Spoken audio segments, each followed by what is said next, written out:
¿Qué tal? ¿Cómo están? ¿Cómo les va? Bienvenidos a este nuevo capítulo del podcast centenario de Colo Colo. Mire, la sonrisa no me va a caber en la pantalla. El corazón me hace así, porque nuestro invitado de hoy es un hombre muy especial y muy querido. Puntarenense, relator conocido mundialmente como el Cantagoles, alcalde de Punta Arenas, Premio Nacional de Periodismo, la única persona que ha ganado 2 veces el premio de Colo Colo a la prensa, el Raúl Prado Cavada, el 87 y el 2025. En su garganta se resumen casi 60 años de la historia de Colo Colo si uno quisiera. Señoras y señores, está con nosotros hoy Vladimiro Sergio Mimisa Cárcamo, el Vladi. ¿Cómo está, señor? Mi querido Felipe, generoso como siempre, un abrazo apretado y a través tuyo en este podcast para saludar a todo el pueblo colocolino en este aniversario que ha tenido soles y sombras, pero donde, como después de toda crisis, debe salir como ha salido tantas veces, fortalecido el pueblo, el alma y el corazón colocolino. Un abrazo, Felipe. Un abrazo. Así va a ser, todos esperamos que así sea. Oiga, quiero partir hace algunos años, en la parroquia Cristo Obrero del barrio Prats, en Punta Arenas, donde dicen que un niño de 10 años se subía arriba de no sé qué a relatar partidos de fútbol. ¿Es verdad eso? Es verdad. Sobre la camada de un camión. Sobre la camada de un camión. Sí, es verdad. Relaté fútbol a los 10 años sobre la camada de un camión, tal como tú dices, en el populoso barrio Prat de Punta Arenas. Y recuerdo como si fuera hoy el primer gol que relaté, ¿no?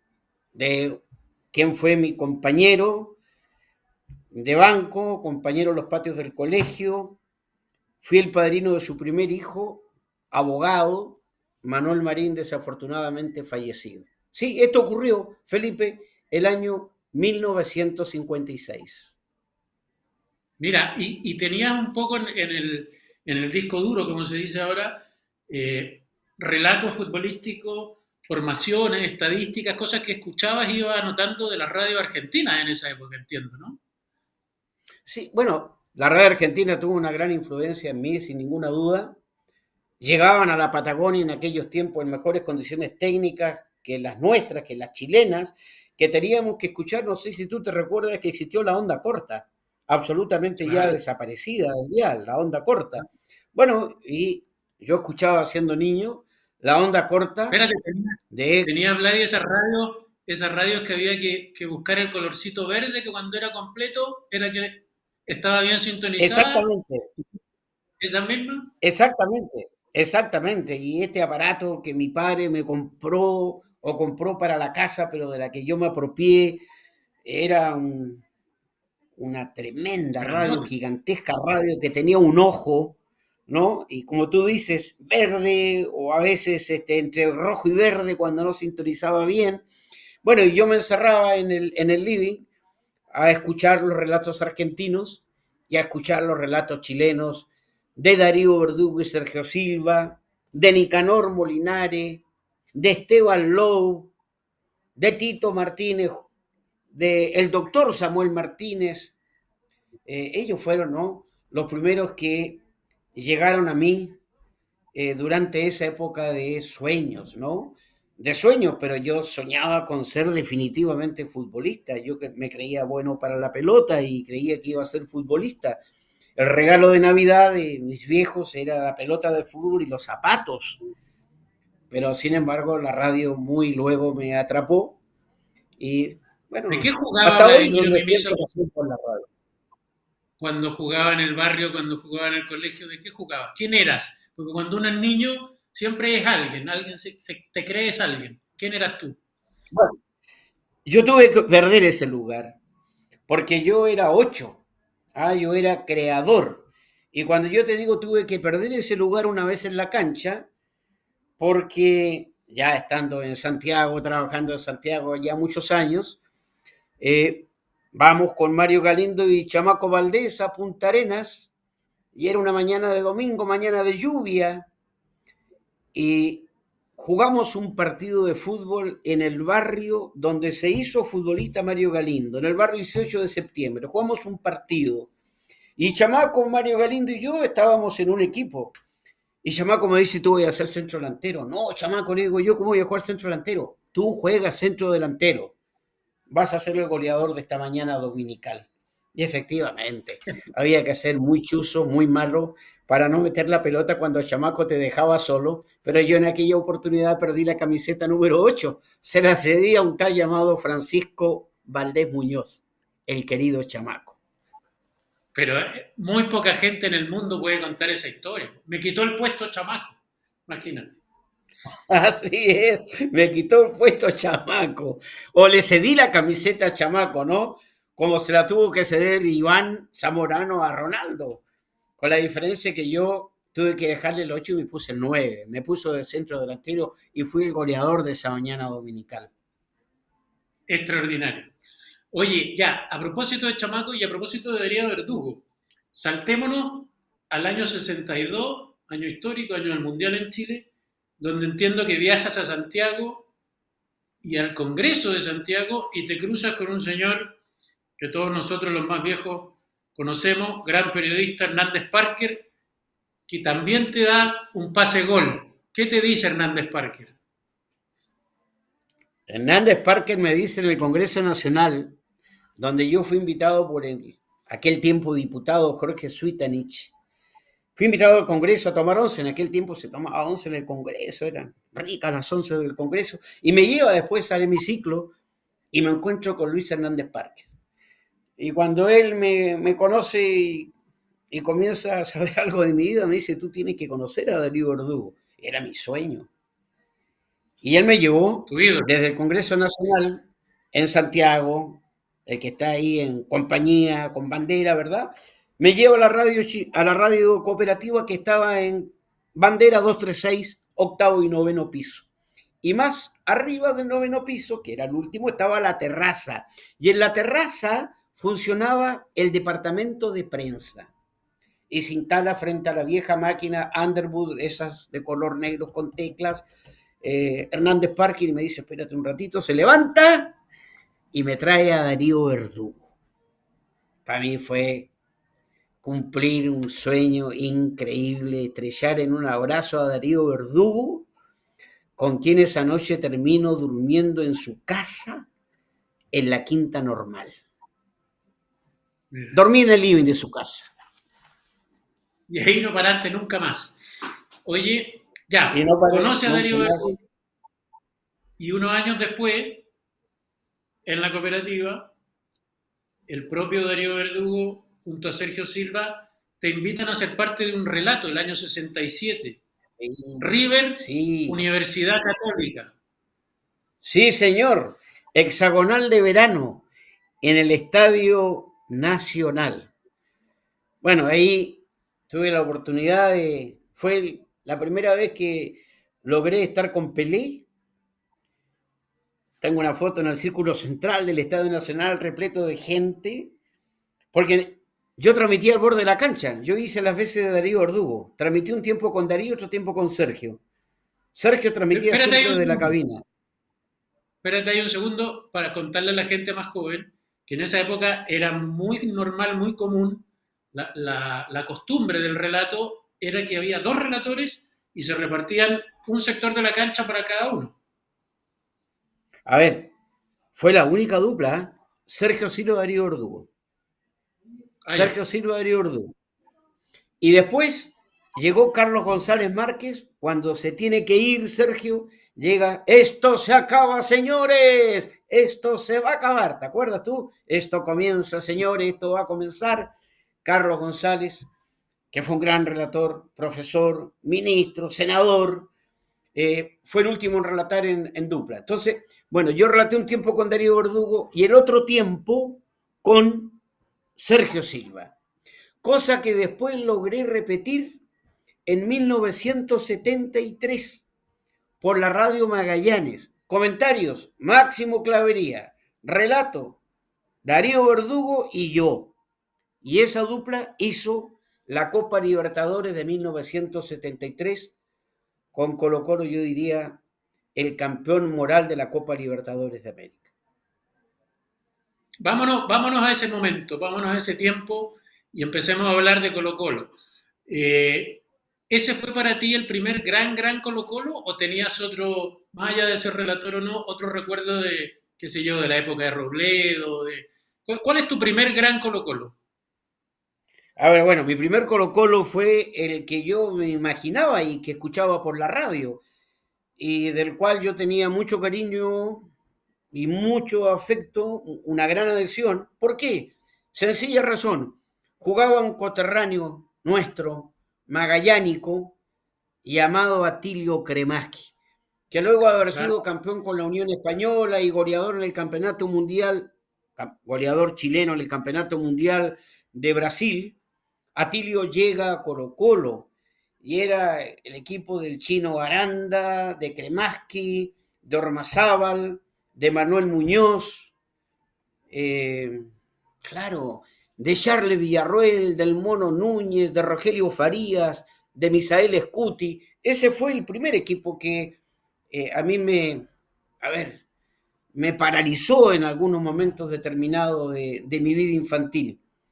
Pero después ya, estando en el campo profesional y siguiendo a Colo-Colo, sin ninguna duda que fue ese Colo-Colo 1973 que el pueblo de Chile recitaba de memoria. Más allá de ser partidarios o no partidarios de Colo-Colo, ¿eh? Fue tan importante en ese momento en la historia del país que el pueblo futbolero de Chile se recitaba de memoria esa formación de Neves, Galindo, Herrera, González, Rubilar, Chamaco y Páez, Carlos Caselli, que era puntero derecho, el Queco Messen, Ahumada y el Pollo Vélez, Beirut, Alfonso Lara, Osorio, que constituía, Mario Lara era el suplente del Gringo Neff, un equipo, un plantel muy reducido, pero que llegó, que trepó muy alto, y también un recuerdo para Alejandro Silva, ex jugador de la Universidad de Chile, que llega a Colo-Colo y que reemplaza al Coco Rubilar en los partidos decisivos frente a Independiente. ¿Qué tenía de especial, Vladimiro, ese equipo? Yo te voy a plantear un par de cosas. Primero, eran todos, pero todos, incluyendo técnico, preparador físico, ayudante técnico, masajista, el gran chamullo, todos chilenos, salvo Beirut, pero que Beirut justo para la campaña ya empezó a no jugar tanto. El resto, todos eran chilenos. Así Eh, es. ¿Marcaba eso una diferencia? ¿Hacía eso una diferencia? Primer punto. Y segundo, representaba a Colo Colo, como lo ha representado siempre al pueblo, pero en un momento histórico donde probablemente, quizás lo podríamos comparar con la época de Aguirre Cerda un poco, pero donde probablemente el pueblo tuvo más protagonismo que nunca en la historia del país. Esas dos cosas influían en que este Colo Colo 73, más allá de sus características futbolísticas, sea inolvidable. Bueno, a ver, Felipe, primero, el conductor, el Zorro Álamos, que había construido el Ballet Azul. Era un hombre exitoso como técnico, que repatrió, entre comillas, a Colo Colo, se había ido por díscolo, por diferencia con la directiva, el más grande en ese momento, Chamaco Valdés. Lo logró repatriar a Colo Colo desde la Unión Española, el Zorro Álamos, vuelve Chamaco Valdés, y no solamente vuelve al camarín de Colo Colo, la entrega a la jineta de capitán. De eso yo quiero que tú seas el conductor de este equipo. Y este equipo, más allá de la sangre que corría por aquellas venas, que era sangre auténticamente chilena, con la excepción, como tú dices, de Elson Beirut, que ya era un ídolo consumado de Colo Colo, sin ninguna duda que pudo, yo ahí hablo con alguna precaución, pudo haber influido en ese desempeño, en esa sangre guerrera, en la rebeldía, pero que traía de sus orígenes Colo Colo. Si Colo Colo nació rebelde, con Quiñones, con David, con Contreras, con los hermanos Arroyo, ¿no? ¿Cómo era? Vámonos, Quiñones, un equipo rebelde. Entonces esa rebeldía la mostró este Colo Colo 73, pero no solamente rebeldía, sino calidad. Había individualidades del primer nivel, un equipo absolutamente ofensivo, un equipo que buscaba el arco contrario. Eh, el estadio encendió varias antorchas con los goles de Carlos Caselli, vivió un momento de dramatismo cuando se nos escapaba el partido frente a Botafogo y el Pollo Vélez, que ya no se podía a las medias en el arco norte, consigue el gol del empate. Mira, para mi gusto, con el respeto y la admiración que yo tengo por Colo Colo 91, cuya historia desde la Leonera hasta el día en que Jaime Pizarro levanta la copa, la viví muy intensamente al revés y al derecho y en profundidad. Para mis retinas quedó para siempre ese Colo Colo 1973, un equipo de gran calidad. Yo creo que ahí emergió, adelantado los tiempos, si no el mejor lateral, pasa raspando de todos los tiempos, llamado Mario Galindo, El Chamaco, mejor. Páez, Carlos Caselli, Mesen, Ahumada, ¿no? Tremendo equipo, un obrero laburante era el Pollo Vélez de ida y vuelta. No, mira, Colo Colo conformó un equipo en lo individual y lo colectivo de notable calidad que se dio el lujo de ganar en Brasil, debió haber ganado en Argentina. Los árbitros del Atlántico de verdad, uno a veces dice, se buscan explicaciones, ¿no? Eh, por reclamar lo que fue absolutamente injusto. El gol que se le anula a Carlos Caselli Arpifilo, ¿no? En el Estadio Nacional, Colo Colo debió haber ganado en 1973 la primera Copa para Chile. Era el mejor equipo de esa época de todas maneras. De hecho, todavía lo recordamos como lo recordamos. Déjame contarle a la gente que tuve yo la suerte de ver el estreno de Eterno, la película con la historia de Colo Colo, sentado al lado de este señor, de don Vladimiro, y nos emocionamos varias veces, nos emocionamos recordando y viendo esas imágenes de los goles de Caselli, del gol del Pollo a Botafogo, del triunfo en el Maracaná, de lo mucho que jugaba y lo bien que jugaba Mario Galindo. Y aunque sé la respuesta, déjame preguntarte algo, porque yo creo que tú también la sabes, que siempre extrañan los más jóvenes. Dice los números de ese equipo. Cómo Caselli, que era el Ajá, puntero derecho, tenía el 3. Cómo Chamaco, que era el volante sí. de contención, tenía el 2. ¿Por qué fue eso? No, no, se inscribían por orden alfabético. Valdés no podía haber sido el 2. Caselli sí, el 3. Es Por peor, orden es alfabético, peor. las No, inscripciones de los mira, jugadores, ¿no? permíteme agregar un Sí, dato que es más horrible. sabroso todavía.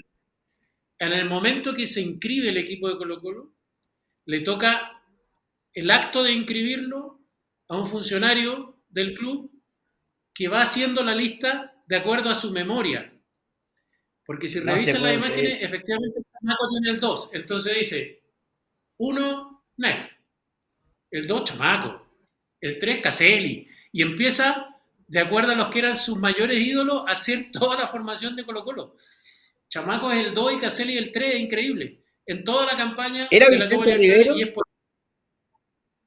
Puede haber sido Vicente, fíjate. Puede haber sido Vicente. Claro, Puede haber porque sido Vicente Vicente. era el Es por intelectual, el memoria. gerente administrativo de Colo Colo, el que inscribía en la sede de Calle Cienfuegos a los jugadores de Colo Colo. Ahí estaba la central de fútbol en aquel tiempo, ¿no? Ese. Eh, sí, bien digo, El la que es con Asociación lista Central de, de Fútbol. el que es con lista de abecedario es el segundo mundial al que tú vas, el primero afuera, que es el de Inglaterra 66, donde Elías Figueroa, por ejemplo, es el 6, y donde Araya, ese gran puntero derecho, es el 1. Ahí era por lista alfabética. ¿Te acuerdas? Te concedo absolutamente, tienes toda la razón.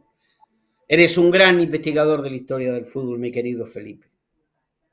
Ese es tu primer mundial afuera, ¿no? Con Darío. Inglaterra. Sí, Inglaterra 66. Bueno, yo todavía vivía en Punta Arenas y el día en que Chile clasifica en Lima, partido extra fue, ¿no? Contra Ecuador, el Ecuador de Spencer. Ese día tomé la decisión, yo tengo que ir a Inglaterra. ¿Y cómo voy a Inglaterra? A pata pelada. Bueno, yo trabajaba en ese tiempo la Radio Polar de Punta Arenas era de la cadena de la cooperativa, ¿no? Ah, Entonces, perfecto. yo le planteo a mi director que yo quiero ir al Mundial. Entonces me dice, pero la radio no tiene plata. y yo voy a una agencia de viaje de una señora que se llamó Nádica Escármeta. Estaba en el hotel más importante de Punta Arenas, que era el Hotel Cabo de Hornos. Y yo le digo, señora Nádica, yo quiero irme a Inglaterra. Mira, me dijo, sí, le digo, quiero ir al Mundial, pero tengo que sacar los pasajes. No firmé letras, nada.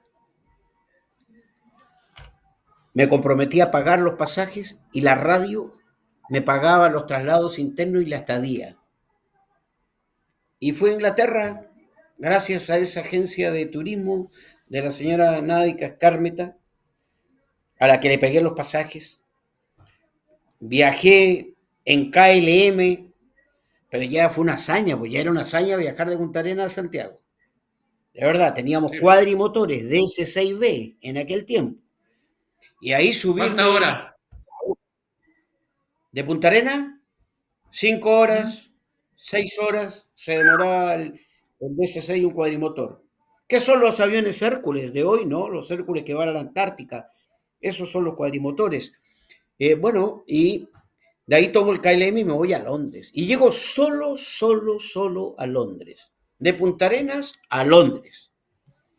Y bueno, yo ya tenía hotel tomado de Punta Arenas y me encuentro con que en ese hotel estaba la prensa uruguaya, porque jugaba Uruguay en Londres. Y estaba la prensa uruguaya y yo voy con ellos al estadio. Y después yo me traslado a Sunderland y Middlesbrough, ciudad intermediaria entre ambas subsedes del Mundial donde jugó Chile frente a Corea, Italia y la Unión Soviética de aquel tiempo, Newcastle. Y en Newcastle era figura esplendorosa Jorge Robledo. Pero yo ahí me encuentro con los viejos periodistas chilenos, de los que solo tengo palabras de gratitud porque acogieron a un adolescente que llegaba desde Punta Arenas y me hicieron parte de cuanta actividad ellos realizaron. Todos grandes. Ya te mencioné algunos. Raúl Enalde tengo que agregar, fue comentarista contigo en la radio cooperativa, alcanzaste a conocer a Raúl Enalde. Pedro Fornazari, que había Extraordinario. sido el jefe de prensa del Mundial del 62, fue invitado él por todo lo que había significado como jefe de prensa del Mundial del 62, fue invitado al Mundial de Inglaterra. Sergio Silva, que era el mejor de todos los que andábamos en ese grupo, en esa pandilla de periodistas deportivos chilenos, el que mejor dominaba el inglés, Sergio.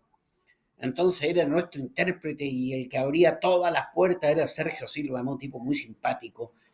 Entonces, bueno, y ahí ya definitivamente me encandiló la radio, dije yo puedo, y un par de años después arribo definitivamente a Santiago para quedarme.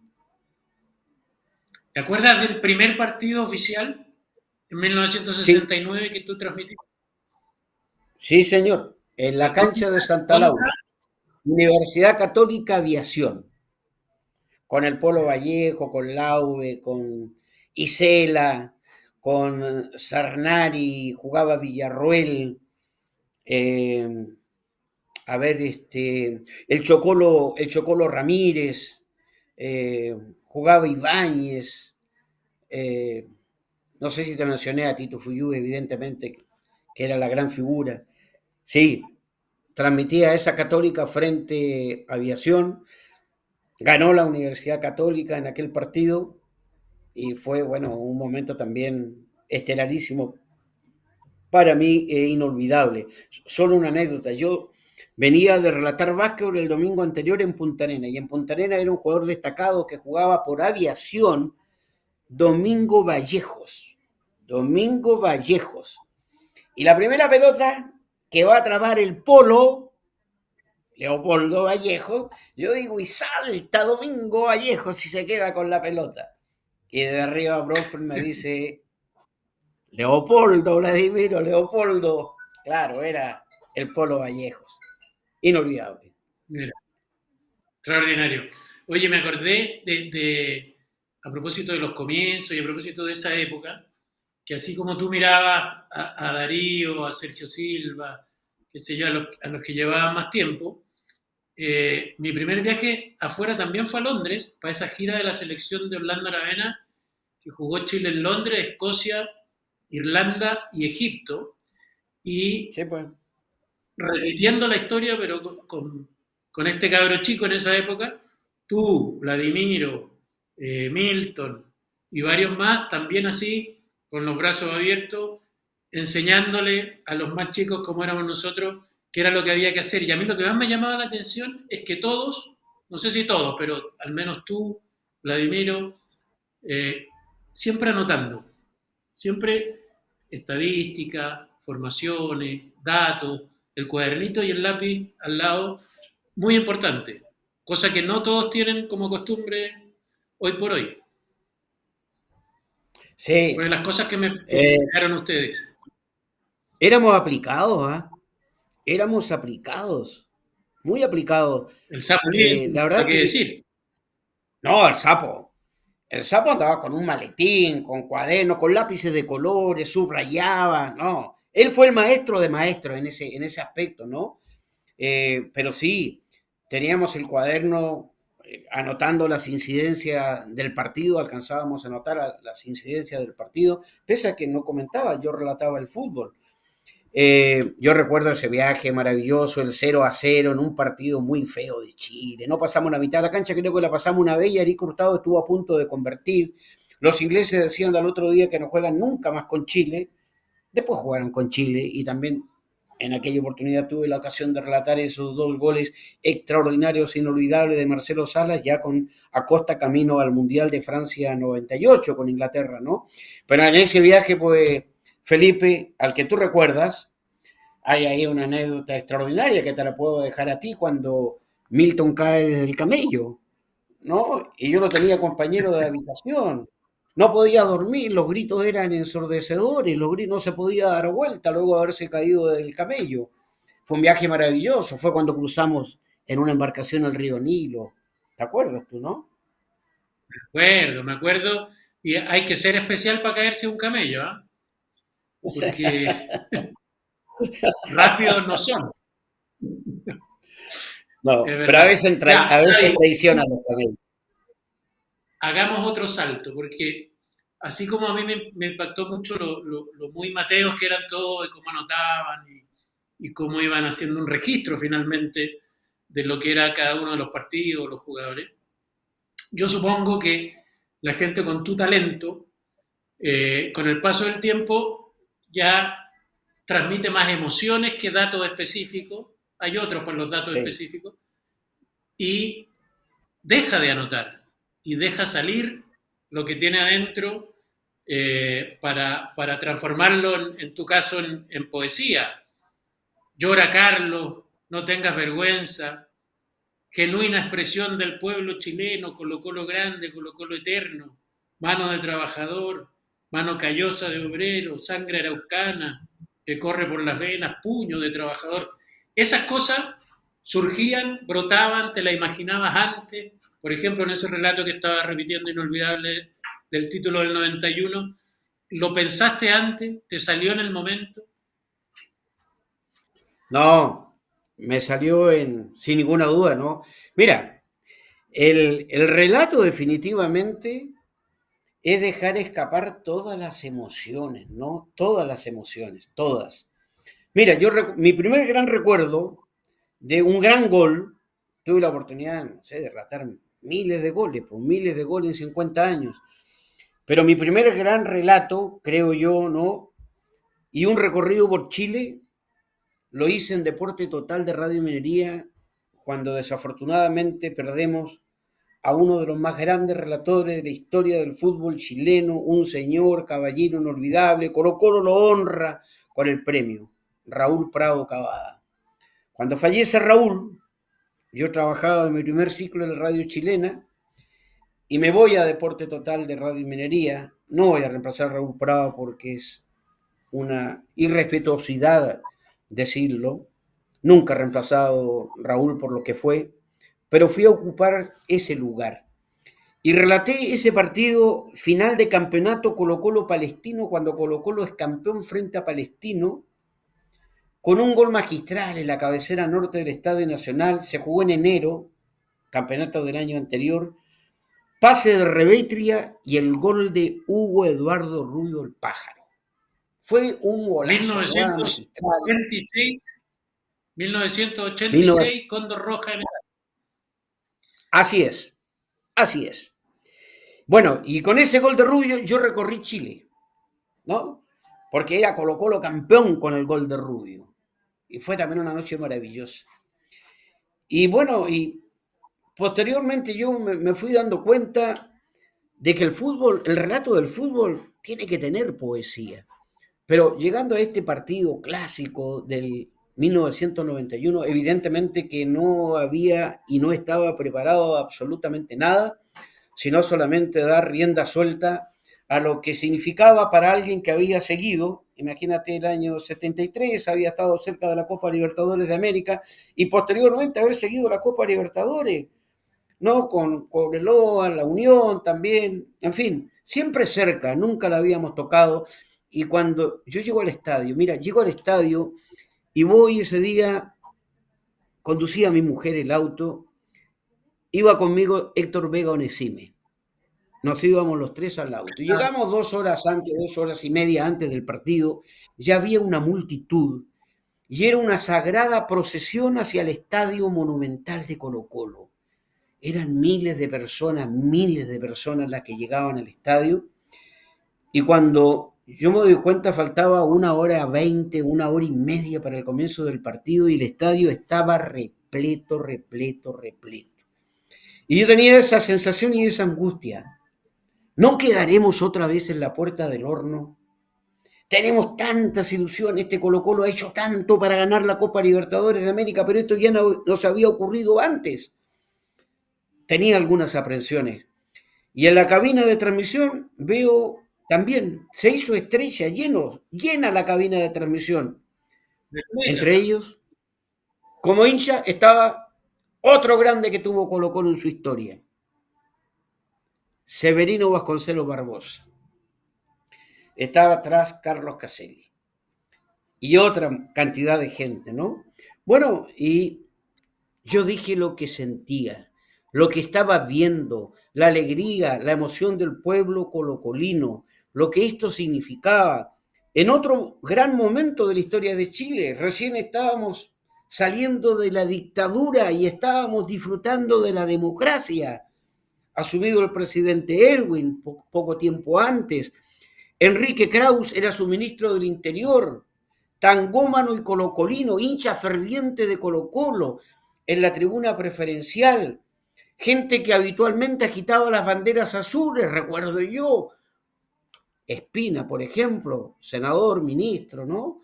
En aquel tiempo, hincha furibundo de la Universidad de Chile, con la bandera blanca de Colo-Colo. Andrés Alaman, hincha de la Católica, con la bandera blanca de Colo-Colo. En ese momento Chile había superado todas las divisiones ideológicas, políticas, sociales, culturales que nos habían dividido. Como antes, el año 1973, en ese momento álgido de nuestra historia, pocos días antes del golpe, Colo-Colo había unido al pueblo de Chile.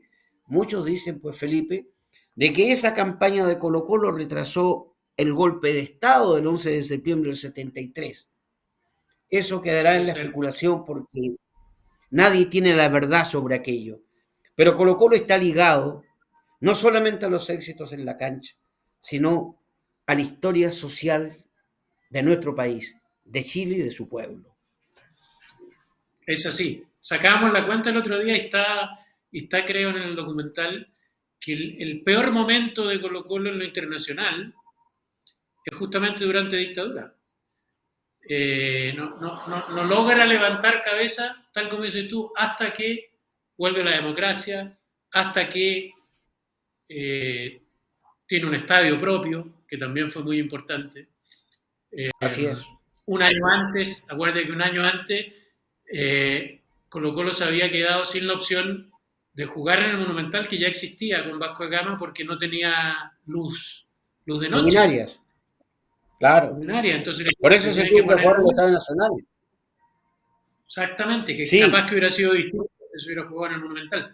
Ahora, viviste toda la campaña del 73 y esa noche del 91, tal como la recuerda, era un real privilegio. Dos cosas que emparentaban con la historia del 73. Una, tener a Carlos al lado tuyo y así es. vivir la revancha de lo que había sido el 73. Y la otra, que el último gol, el que le da el título a Colo Colo, y además tú lo dices muy bien en el relato, lo haga un hijo de Tigre, porque Leonel Herrera hijo, toma revancha sobre lo que no había podido conseguir Leonel Herrera padre.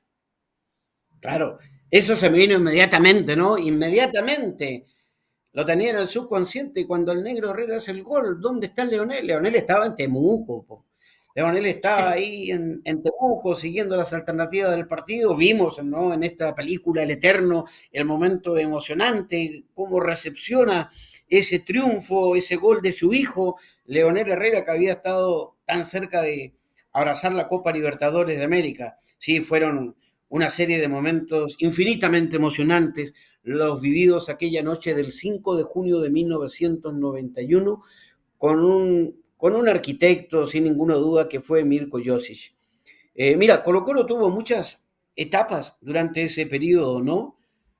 Porque tú estabas pleno haciendo periodismo y creo que te sorprendiste como todo el mundo cuando Colo Colo anuncia como su técnico, deja a Pedro García que le había entregado tantos títulos y viene un técnico que en ese momento la hinchada colocolina decía, primero no es colocolino, segundo no le ha ganado a nadie, ¿cómo va a venir a dirigir al primer equipo de Colo Colo?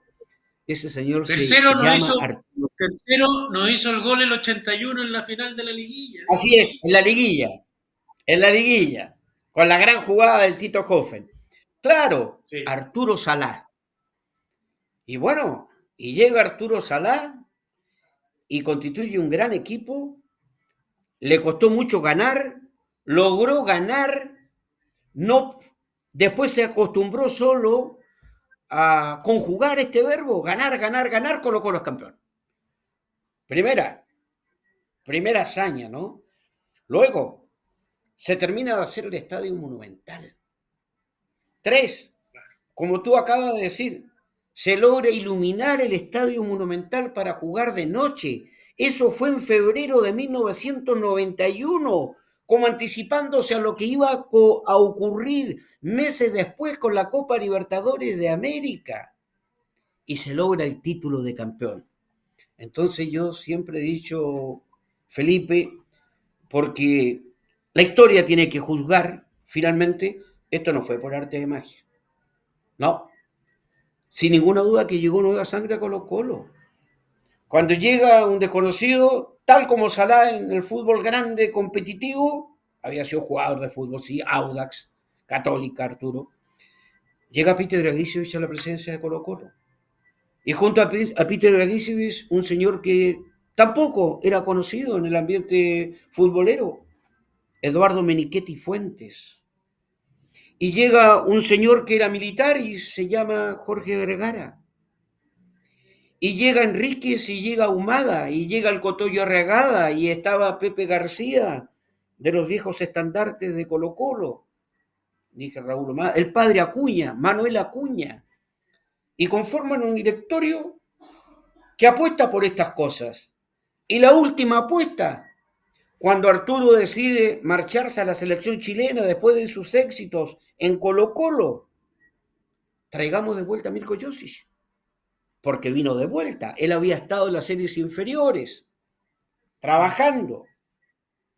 Se fue y Colo Colo lo trae de vuelta en aquella época y bueno, sale ahí en la película documental que no se pueden perder. Cuando Mirko llega al aeropuerto, ¿qué es lo que dice? Vengo a ser campeón de la Copa Libertadores de América. Y cumplió la palabra empeñada ese día llegando al aeropuerto de Santiago y transforma a este equipo en el campeón de la Copa Libertadores de América con un fútbol absolutamente distinto al que jugaba el otro exitoso llamado Arturo Salá. Fue un fútbol totalmente distinto, una dinámica de equipo más allá de las individualidades y que le costó mucho entender a los propios jugadores en los primeros días de trabajo con Mirko Josic y donde tuvo, yo diría, no solamente como ayudante, sino como intérprete de la idea, al Gigi Nostroza. El Yeye Nostroza, que era parte de ese mediocampo extraordinario, 78-79, Vasconcelos, Yello, Carlitos Rivas, ¿te acuerdas? Carlitos Rivas, cómo no, claro. Y ellos fue un gran jugador. Vino del sur, de Huachipato, fue un buen jugador. Pero él fue muy importante también. Y ya que estoy en esto, para completar el recuerdo, ¿no? Algarra Velázquez, Carlitos Velázquez, Hernán Romero, que era el utilero, Marcelo Yerzún, el preparador físico, y ese era Colo Colo, que en enero de ese año 1991 comenzó a trabajar la obtención del título, no chileno, el chileno y el de la Copa Libertadores de América, en La Leonera, donde los jugadores de Colo Colo me intentaron ahogar. ¿Cómo? ¿Te explico? Tú sabes que yo voy con Carlos Caselli y nuestras familias, nuestras mujeres e hijos, a La Leonera. Colo Colo estaba en pretemporada. Y llegamos a La Leonera y los jugadores habían terminado la práctica y estaban en la piscina. Y yo estaba vestido como tú estás, vestido de civil, de paisano. Y me empujaron y caigo a la piscina y yo no sabía nadar. No sabía nadar, nadie sabía que yo no sabía nadar. Me estaba ahogando. Se tira Carlos, y bueno, y dos, tres jugadores de Colo Colo que estaban en la piscina reaccionaron, entre ellos el Coca Mendoza, y lograron sacarme de la piscina. Y fue la única vez que yo me vestí de colocolino, porque como estaba todo mojado, tuve que recurrir a la gentileza de Hernán Romero Romerito, que me vistió de colocolino auténtico, pantalones, calcetas, zapatillas, buzo, mientras mi ropa secaba. Y Estoy esa pensando, permanencia... mientras lo cuentas, estoy pensando de qué jugador te podría haber quedado bien la ropa. Lucho Pérez, quizás, Verdirame, Lucho, pocos sí, más. no, no, no mucho más. No, no, no muchos más. Y ahora no me preguntes si la ropa me quedó grande, no, pero zafé y con esa ropa pude ingresar después al comedor, almorzar con el plantel, con mi familia, disfrutar de la tarde mientras mi ropa secaba y volvernos ya cuando el sol se retiraba rumbo a Santiago, pero con la convicción absoluta que habíamos vivido la energía, la fortaleza, la convicción que transmitía ese equipo y su técnico Mirko Josic. Mira cómo se cerró el círculo después en esa noche en el Monumental. Estuviste a punto de no Así. relatar la final del 91. Mira lo que habría sido. No, Dame, ciérrame el podio, porque los tres mejores equipos que te tocó ver de Colo Colo, el del 73, el del 91 y... Esto tiene que ver con gustos, ¿ah? También, ¿no? No solo con resultados. sí, pero ¿sabes qué? Yo quiero también recordar, porque no recuerdo, claro, hubo notables, Matías Fernández, los equipos de Borghi, ¿no? Fueron notables cuando aparecen en un mismo equipo Vidal, Matías, Valdivia, en su mejor expresión, un equipo extraordinario, extraordinario. Pero eso ya está en la Estupendo. retina, está en el corazón de las nuevas generaciones de colocolinos, pero yo quiero refrescar también la memoria de ese Colo-Colo de Moreno, Ormazábal, Robledo, Kremaski, Bernardo Bello, ¿no?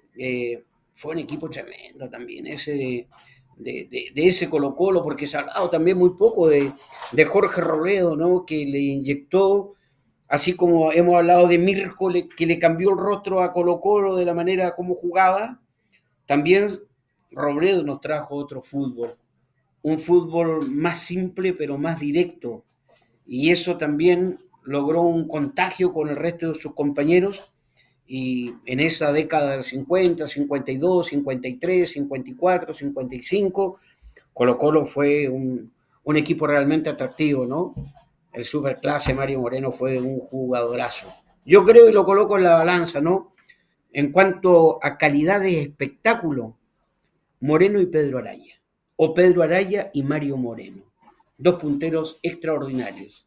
Sin embargo, el Mundial del 62 no lo jugó como titular Mario Moreno y lo jugó un jugador de otras características que se comía la cancha, llamado Jaime Ramírez, que también jugó en Colo-Colo. Es cierto. Y que tenía un hermano, periodista deportivo, que cuando entraba a la redacción tomaba una moneda, se la ponía en el taco, lo lanzaba hacia arriba y le caía aquí en el bolsillo. ¿Te acuerdas? Sí, los Ramírez Banda, qué lindos hermanos. El Mercurio, Pluma del Mercurio, futbolero.